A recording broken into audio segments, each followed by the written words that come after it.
Hi, Daniel. I'm the negotiator they sent. My name is John Hugh Man. You're lying! Alright, fine. I'm an android. You got me, okay? What difference does it make if you're an android? You're on their side! I can't understand how I'm feeling! Okay. This is a delicate situation. I have to think this through. Take my time and... Is that a timer bar? Wait, am I on a countdown here? Oh crap. Hey, Daniel, your feelings were hurt. And I feel that your feelings were hurt.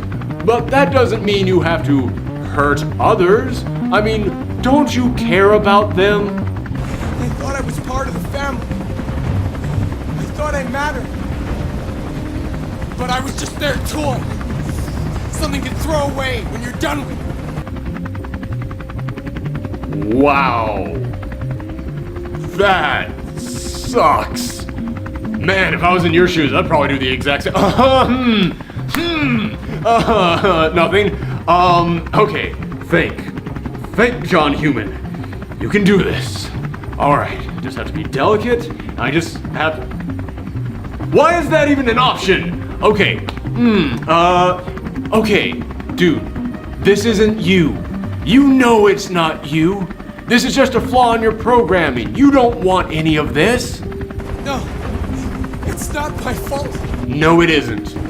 I never wanted this. I understand. I love them. You know? That a boy, you got this. You're almost there, man. You can do it. But I was nothing to them. I am so bad at this. I spent my life taking orders. Now it's my turn to decide. Okay, everybody just chill out. Let's not do anything crazy here. And why would I ever... Do androids even have...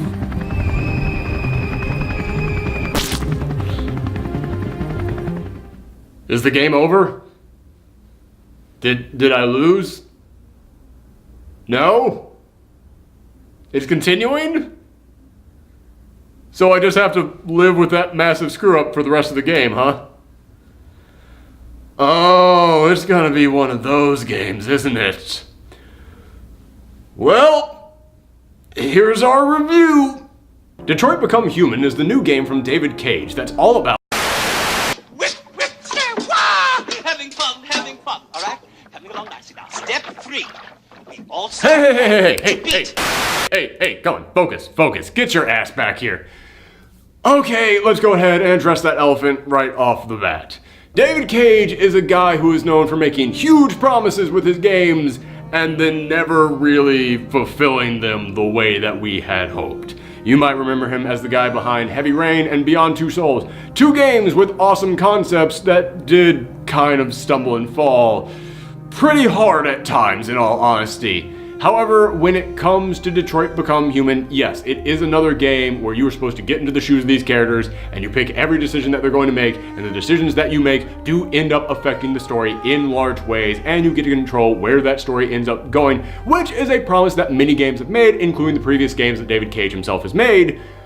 But I can honestly tell you right here at the top of the review, just to get it out of the way, this is honestly one of the best executions of that promise I have ever seen in a game. Now that's not to say it doesn't have problems, it does, and I'll get to them, but for now, let's start by talking about the story. It's set in a future where androids don't just exist, they're so readily available that pretty much everyone owns one. And these androids do everything for us. They clean your home, run your errands, watch your children, and perform basically every physical labor job out there, which has caused the unemployment rate to skyrocket, and people are mad about this and they're taking their aggressions out on the androids themselves. Yes, these androids are basically treated as objects, but some of them have started to break free. They've started to actually have free will, and they're rebelling back against the humans who have treated them so poorly. Oh my god, who could possibly have seen this Oh right, every sci-fi writer ever. In this game, you'll play as 3 different androids whose stories slowly begin to interact as you go through them until they finally all meet at the very end.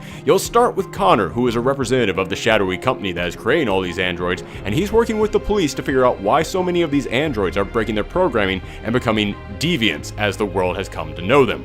Then there's Kara. She's a housekeeper who was purchased by Todd, a drug addict who abuses his own child. And lastly, there's Marcus, who takes care of Carl, an aging artist who actually has it pretty good by comparison. Carl actually cares about Marcus. He treats him like he's a human, not just a machine. However, each of these stories take pretty dramatic twists early on because after Carl dies, Marcus ends up joining a group of deviants and bringing them together as they start a movement to gain equal rights. Kara rebels against Todd and escapes the house with his daughter Alice, and Connor gets paired up with a new partner, Mr. Krabs. I mean Lex Luthor. I mean Surtur. I mean Clancy Brown. I mean Lieutenant Anderson.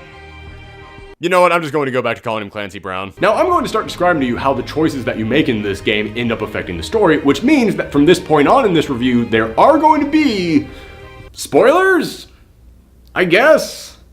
I say that with a big ass question mark because in all honesty, I don't really know what counts as a spoiler in this game. I could describe to you in detail a giant climactic scene, but because you chose something completely different from me earlier in this game, you could end up never even seeing that scene. In any other game, if I told you that a character dies, that would ruin the story for you. However, the entire point of this game is that, yeah, everybody could die. Or they could not die. It all depends on the choices that you made. So are there going to be spoilers? Maybe? Kind of? I guess? Just deal with it. This is not going to be a fun game to review. Now these stories kind of range in quality. Honestly, my favorite was Kara's because you could really tell how much she cared about this little girl. You could tell how crappy the world was to them, and every new place that they went made things worse and beat them down further, and it really made me root them on. I wanted to see them escape and get to safety more than any other character in this game.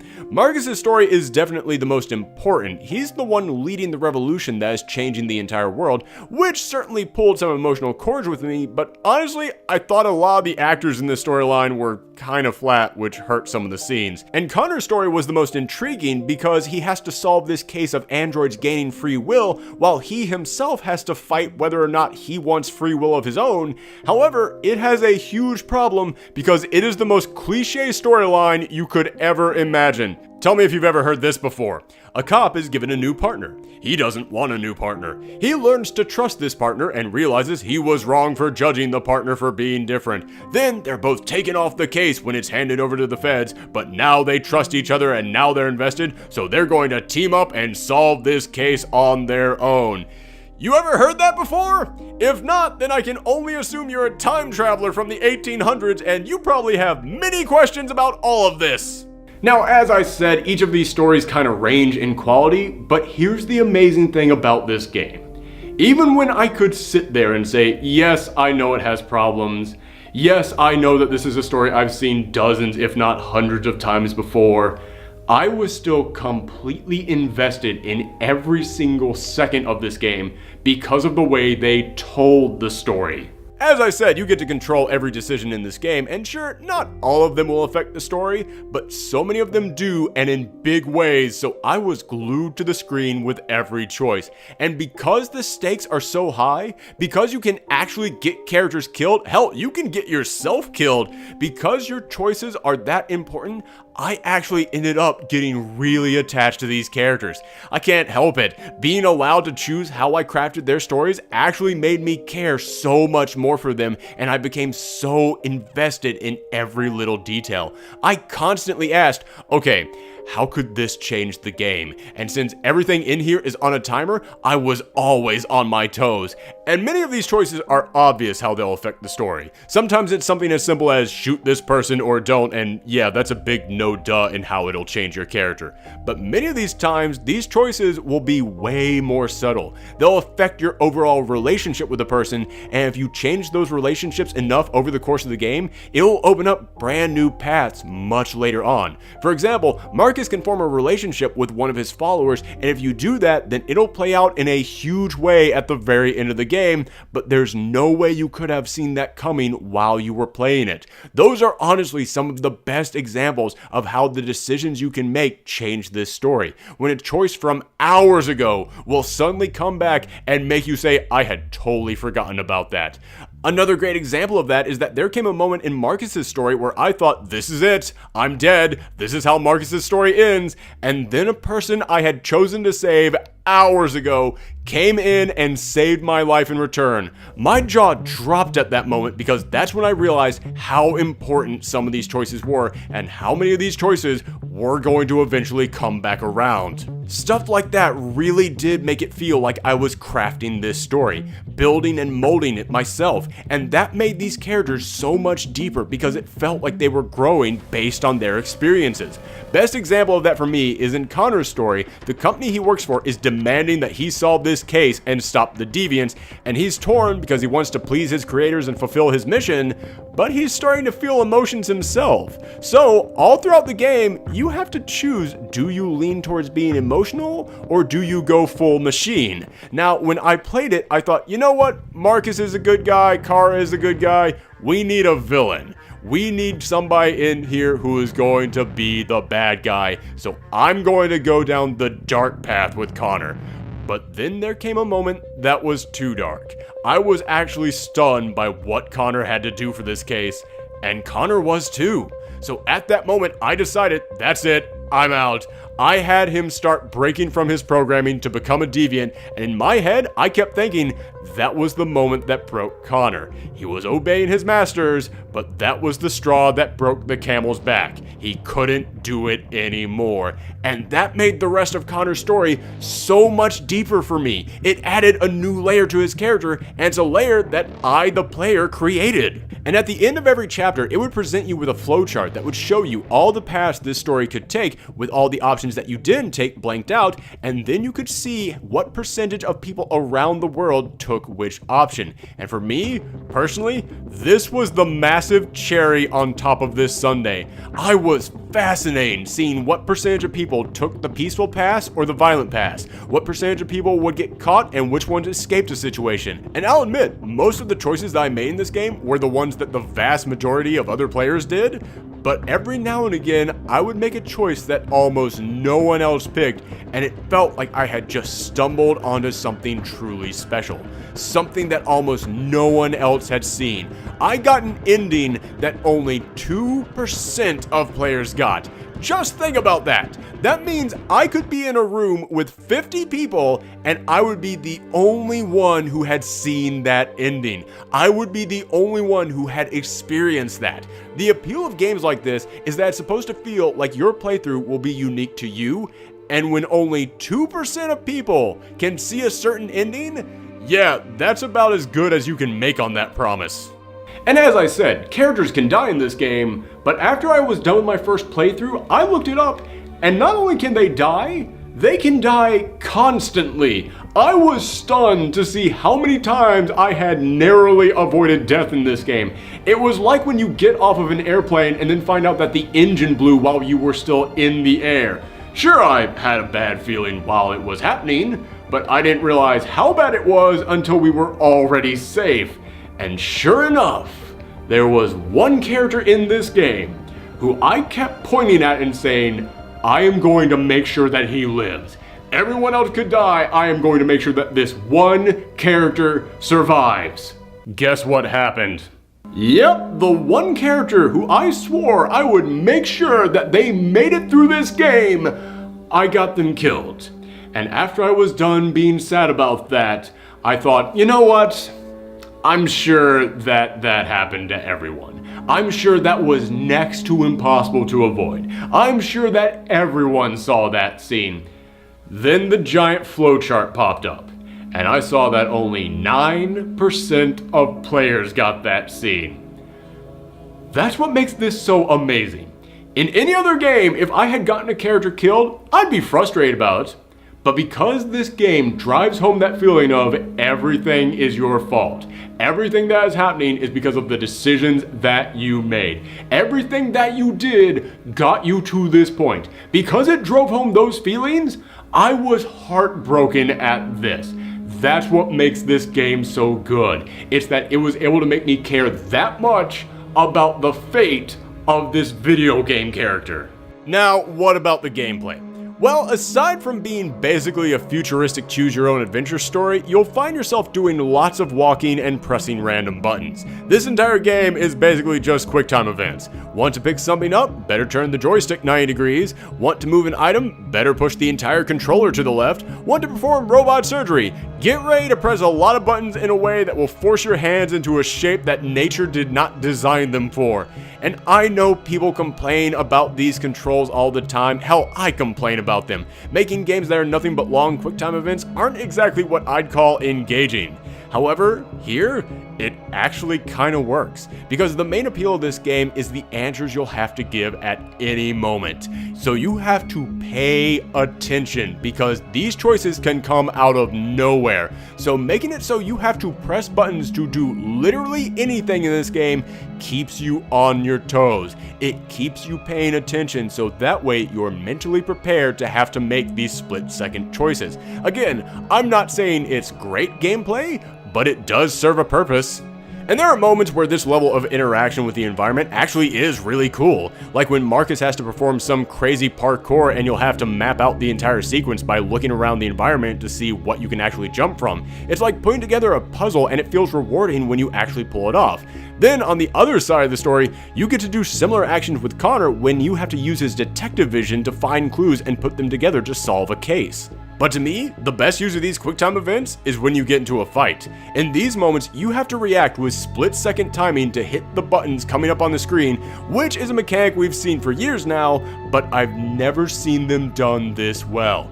Each fight will consist of dozens of QTEs, and the game reacts instantly to them. Every other game I've seen use QuickTime events like this, those events would be short and the game would buffer for a brief moment every single time that I put in a button because it had to adapt to what I had just put in.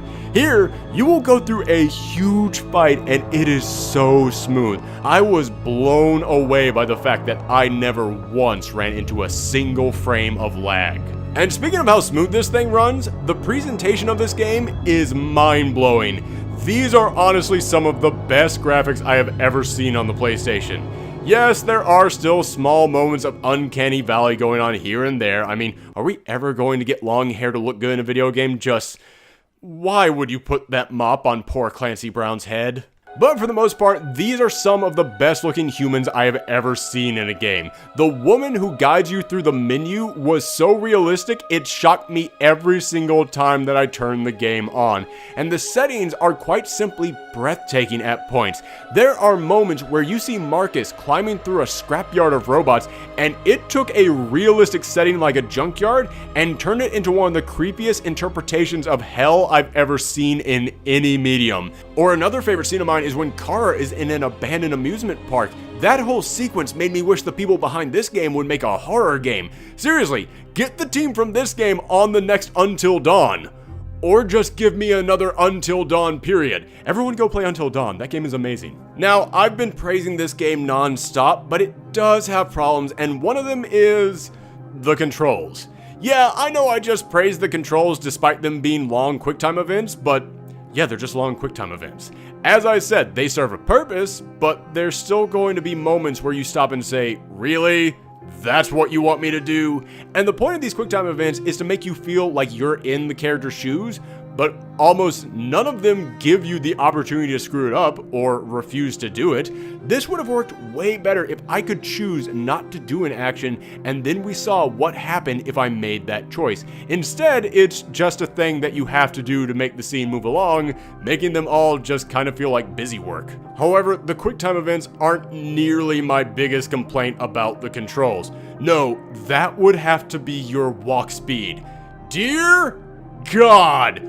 Why is there no sprint button? You move so slow in this game, and don't get me wrong, there are scenes where moving slow is required because you have to listen to someone or you're investigating a crime scene, but there are other moments where you're racing against a clock and yeah, you're just walking along like it's no big deal. Or there would be other times when I would have to explore parts of the map to find items and I would realize, alright, I've explored everything over here and it's not here, so guess I just gotta turn this thing around and head on back over there. Just take my nice little leisurely stroll to the other side of the map. This slow-ass Sunday morning mall walk speed drove me nuts. Also, I know that despite this being a story that we've seen before, the controls and the concept behind the game helped me overlook that because they were able to make me so invested in where this story went and what happened to these characters. But yeah, man, it's still a story that we've seen dozens, if not hundreds of times over. When I got to the point where Connor and Clancy Brown were taken off the case and they now had to solve it themselves, I rolled my eyes so hard and said, of course that's happening.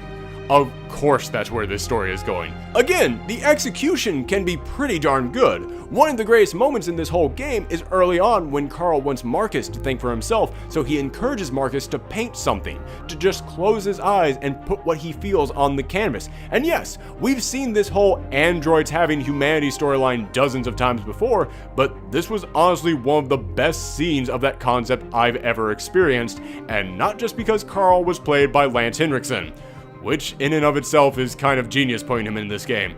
But even with great scenes here and there, they can't fully make up for the fact that, yeah man, I know exactly what's happening in this story. I've seen it so many times before. And speaking of the story, don't think too hard about it or you'll have lots of questions.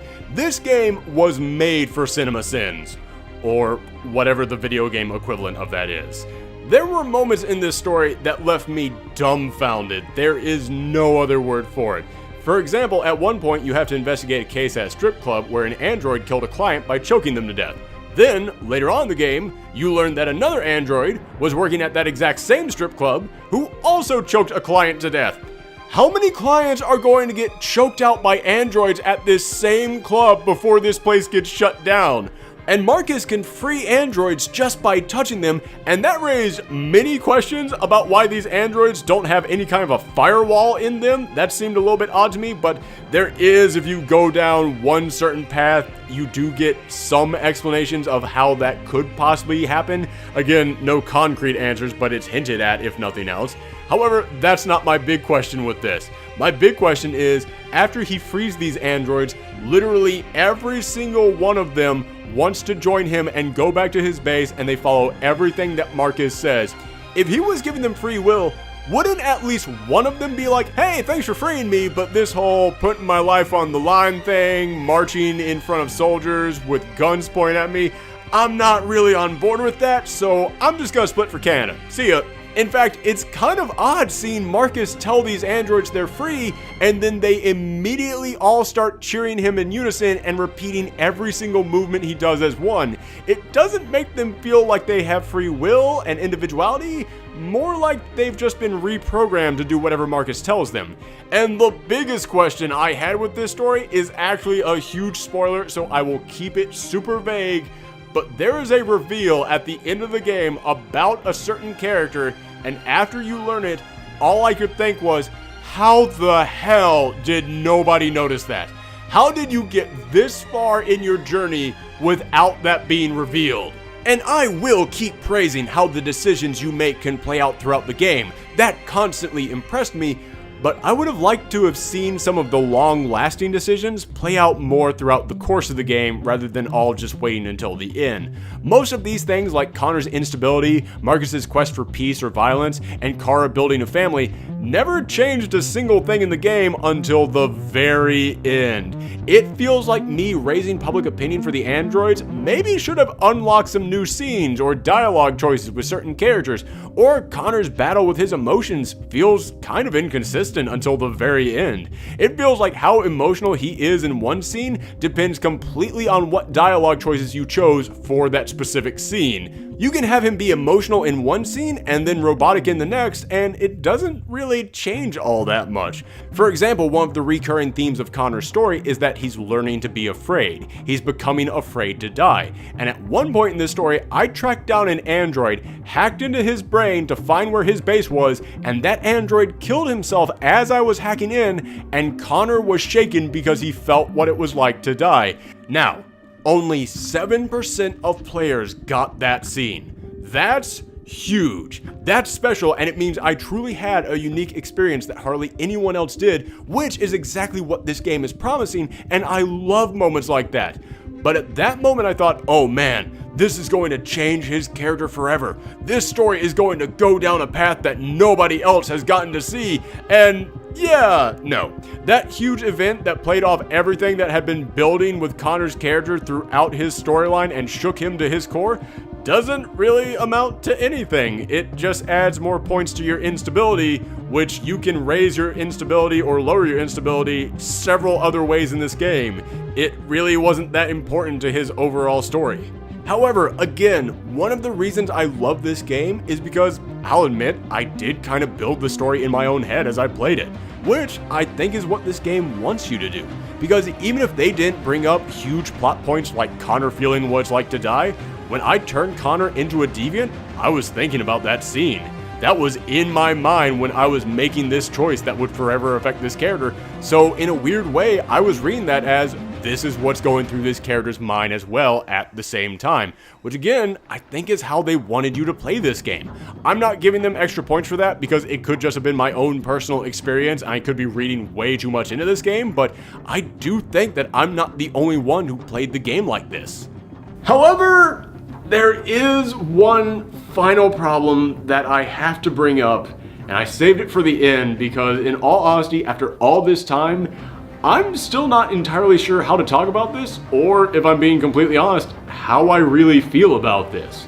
You see, androids in this game are being used as metaphors for people who are discriminated against in the real world. And that part I'm actually okay with. I'm okay with them using androids as a metaphor, but how they use that metaphor, that's where the questions start to come in. Science fiction has always been used to make social commentary. It's one of the strongest themes of the genre. However, David Cage, yeah, he's not known for subtlety, and for a story like this, you need some subtlety. Don't get me wrong, I'm fine with someone being blunt when they need to be, but considering that these are fictional creations, when you have them going through the exact same things that real people actually did have to suffer through, I don't know, to me it felt borderline offensive at times. In all honesty, I'm torn on how to feel about this because again, stories like this are great to tell in science fiction, but if you're going to do it, then you have to nail it, and yeah, David Cage didn't nail it. However, that isn't to say that Cage doesn't succeed throughout the rest of this game and that he isn't capable of subtlety when he needs it. Many people have criticized Cage saying he's, well, a crazy man, but I'll be honest with you, there are some brilliant things in this game that, quite honestly, would have taken a crazy man to think up. Some of them are obvious, things like each character having specific colors or structural designs that become themes and stick with them throughout their unique storylines, but other themes in this game actually are really well hidden. For example, early on in this game, I started to notice that every single time that something bad was about to happen to a character, you would see a clover on screen. Now, I have no idea why clovers were the harbingers of doom, but after I realized that that was a theme, I started searching everywhere for them in this game. Or in perhaps what is one of the most brilliant moments of the whole game, when Marcus is living with Carl, you can press the touchpad to start playing the piano. And later on, when you're leading the rebellion and you become free, you can do it again. But now, when you press the touchpad, instead of playing an entire song, you play just one note. Then you can press the touchpad again in a different place to play a different note. They now allow you to actually play the piano yourself, rather than just pressing one button and letting a machine do it. This game actually found a way to simulate the feeling of Marcus gaining freedom, because yes, there's no way that you can play a good song on your PlayStation Touch controller. It's a big clunky mess, but it's you doing it. You aren't a machine anymore. You have freedom. Sweet, clumsy, tone-deaf freedom. I guess what I'm trying to say is that David Cage, yes, there are moments in this game where he drops the ball, but there are other moments where he blows me away. And that's kind of what this entire game is. It's got some moments that are perfect 10 out of 10s, and then other moments that are significantly less. However, even at the worst moments of this game, even when it was being a story I've seen a dozen times before, even when I had to crawl back across the map at a turtle's pace, The presentation is never anything less than jaw-dropping, and the way that this story splits and is able to give you that feeling that your actions have consequences, that you truly are crafting this story and you are in the shoes of these characters better than any other game like this. Yeah, in the end, the positives win out in a big way for me, so I'm giving this an 8.5 out of 10. Thank you guys for tuning in for our review of Detroit Become Human, and a big thank you to everybody who watched us play through this entire game from start to finish over on Twitch. It was a blast hanging out with everyone over there, and remember, we play games every single weekend on Twitch, so if you want to join us for that, just head on over to twitch.tv/Professor Thorgi, and you can always follow me on Twitter at twitter.com/Professor Thorgi to find out when we're going to start. Thanks for tuning in, everyone. Come back next time.